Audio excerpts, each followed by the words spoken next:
मैंने आज से पहले इस देश को इस तरीके से लाशों के ढेर में बदलते देखा। यकीन मानिए, मुझे ऐसा लगता है कि आज से साल भर बाद हमारे डॉक्टर बहुत सारी मानसिक बीमारियों से लड़ रहे हैं। सोचना चाहिए कि इस देश को मंदिरों, मजारों, मीनारों की जरूरत नहीं है।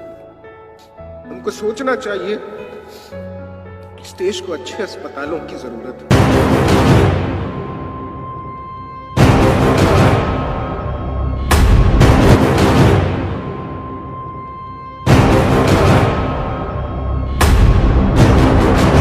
इंसानियत पर जो ये हमला हुआ है, उसकी सूरत आज नहीं तो कल बदलेगी, बदलनी चाहिए।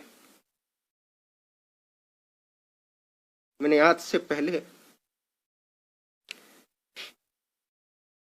इस देश को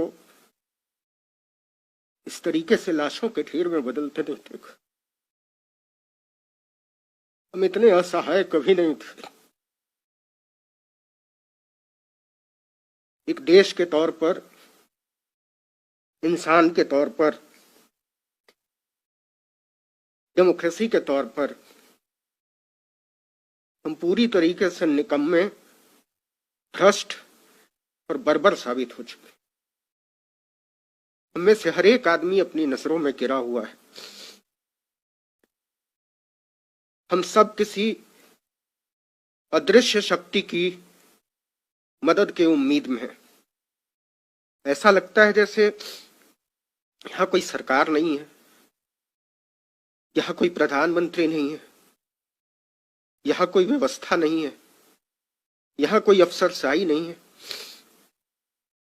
और सबको अपने अपने हाल पर छोड़ दिया गया है। मैंने इससे पहले पिछले 40-45 साल में डॉक्टरों को बिलख बिलख कर रोते हुए नहीं देखा है। आप किसी भी डॉक्टर से बात कीजिए, वो कहते हैं हमको मेडिकल प्रोफेशन से चिढ़ हो गई है। हम इस दिन के लिए तो इस पेशे में नहीं आए थे। ऑक्सीजन के बिना अपने पेशेंट को तड़प तड़प कर मरना डॉक्टरों की नींद उड़ा दे रहा है। और आप यकीन मानिए, मुझे ऐसा लगता है कि आज से साल भर बाद हमारे डॉक्टर बहुत सारी मानसिक बीमारियों से लड़ रहे होंगे। जो मौतें वो देख रहे हैं और जितने असहाय वो महसूस कर रहे हैं, इसके बाद जिस ट्रॉमा में वो जाएंगे, उसका अंदाजा हमको और आपको नहीं है। इस देश को नर्क बना दिया गया है, इस देश को दोजख बना दिया गया है और हम सबको इतना बेचारा बनाकर छोड़ दिया गया है जैसे हमारी कोई अहमियत नहीं। खैर, वो वक्त शायद गुजर जाएगा और जब ये गुजरा हुआ वक्त हमारे सामने आएगा तो मुझे नहीं मालूम मैं रहूंगा नहीं रहूंगा, मुझे नहीं मालूम डॉक्टर मनीष रहेंगे नहीं रहेंगे, डॉक्टर सोनू रहेंगे नहीं रहेंगे, लेकिन जो लोग भी रहेंगे वो सोचेंगे कि इस दुनिया को और बेहतर होना चाहिए। वो सोचेंगे कि हमको हमारी आने वाली नस्लों के लिए मंदिर और मस्जिद के झगड़ों से ऊपर उठना चाहिए। वो सोचेंगे और सोचना चाहिए कि इस देश को मंदिरों, मजारों, मीनारों की जरूरत नहीं है।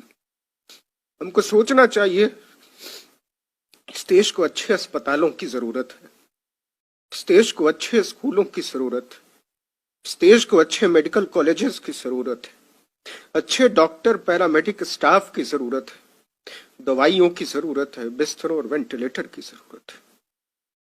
ऐसा क्यों नहीं हो सकता कि इस देश के हर मंदिर की दौलत को अस्पतालों के हवाले कर दिया जाए? ऐसा क्यों नहीं हो सकता कि इस देश की हर मस्जिद को अस्पताल में तब्दील कर दिया जाए? ऐसा क्यों नहीं हो सकता कि इस देश में कोई मंदिर तब तक नहीं उठेगा जब तक कि उसके साथ 100 बिस्तर का अस्पताल नहीं बनाया जाएगा, उसके साथ कोई स्कूल अटैच नहीं होगा? हमको सोचना पड़ेगा।